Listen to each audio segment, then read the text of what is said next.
Hello my fellow whale watchers, I promise to do audio videos from time to time.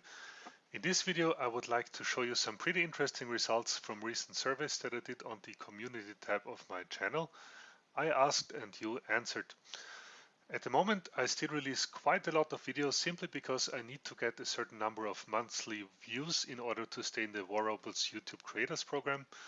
But as you may remember from my New Year's special video, my long-term goal is to release less videos on my channel in general, but with higher quality and more in line with what you want to see. So from time to time I release polls on my community tab, also to get a better idea on what my viewers are interested in and what's on their minds. So let's start with a quite interesting recent poll where I asked you to assess your skill level in War Robots, and most of you actually think that you are quite decent players in comparison to the rest. Hopefully with my channel I can contribute a bit on your way to become an even better player. In another interesting poll, I asked you about your input on the biggest issue that the game is facing at the moment. Not surprisingly, at least for me, matchmaking was the big winner. Matchmaking is also partly related to the tanker issue, meaning that you may get matched against league tankers in lower leagues that run all kinds of MK3 and meta gear. A few words to matchmaking. It is more complicated than you may think.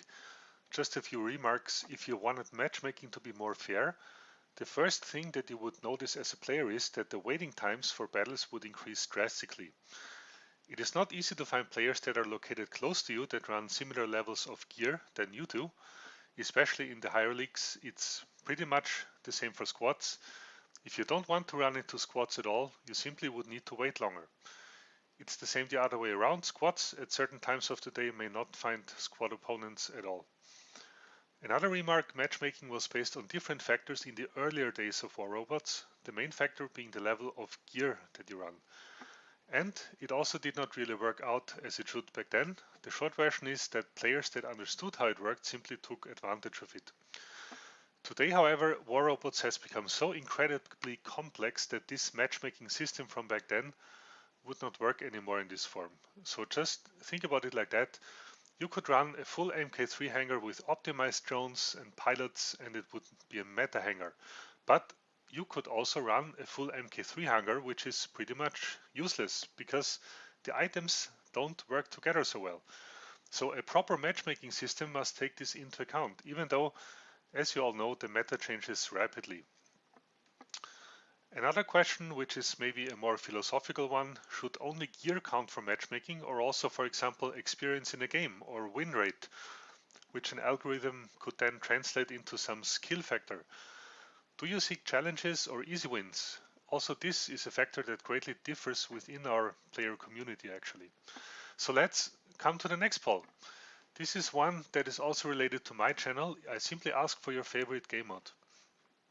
Number 5 is Team Deathmatch. No surprise here, most battles are simply very long and sometimes not a lot happens.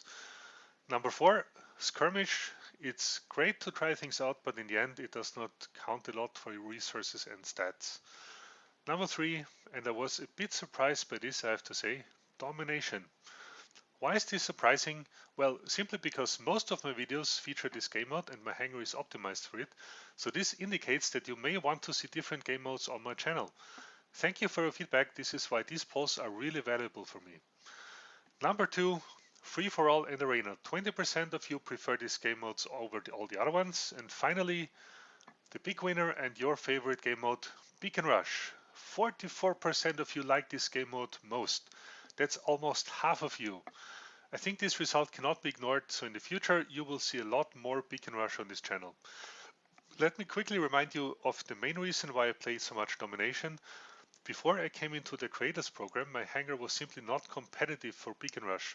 Like FFA, Beacon Rush battles on highest level are often dominated by meta hangars, but I will just give it a try again with the new tools and the gear that the Creators Program provides me with, and we will see how competitive we can be in today's Champion League Beacon Rush battles with that. In my last poll, I asked you about potential formats that you would like to see on my channel in the future. And all these 5 suggestions came from my subscribers. As a reminder, due to private reasons, I cannot do live streams, but I can try to do audio coverage from time to time like now.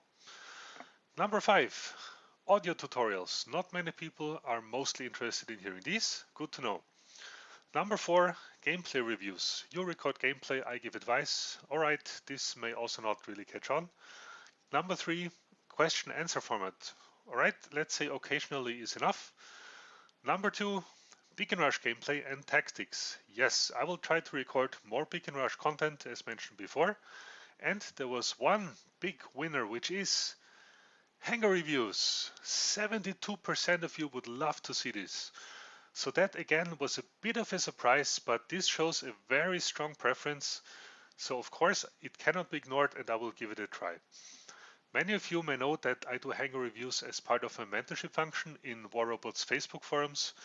I'm not sure yet how this can work best in a video format, but I will simply try things out and ask for your feedback. So that concludes my recent poll reviews. Thanks a lot for participating in these. It is actually a great help for me to find out what things you're interested in general and what you would like to see on this channel. Thanks again for listening in and see you on my channel.